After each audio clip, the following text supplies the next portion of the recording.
Chris, you guys are on it. Okay, good. So, what you get? Well, radio, and you could just radio back and forth. I could, yeah. I was getting in trouble for my radio being too loud. So Yeah.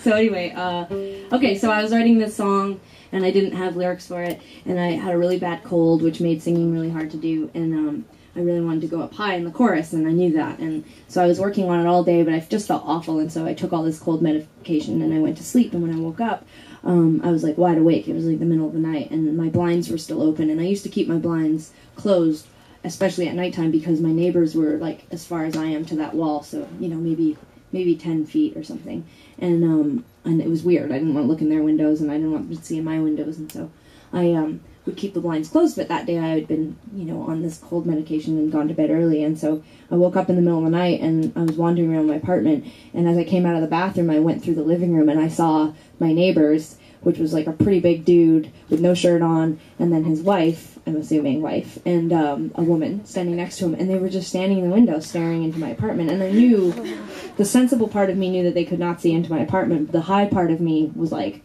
oh my god. And I sort of like chucked myself down onto the ground and crawled on my hands and knees to my bedroom, and proceeded to lay in bed and sweat and freak out. So the next morning I was getting on a plane to go back to Calgary for Christmas and meet up with my family, and I wrote this song, and I wrote it about my living room looking into my neighbors' windows, and they looked really upset. Like, that was the other piece of it, at least in my memory.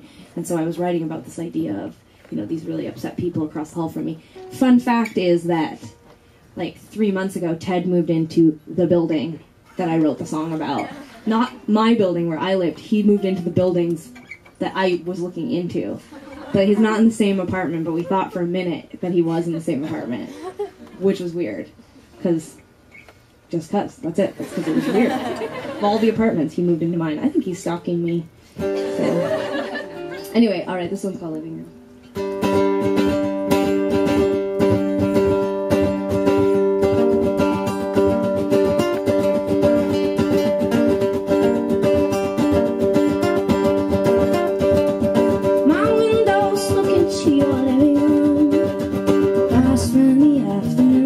Talking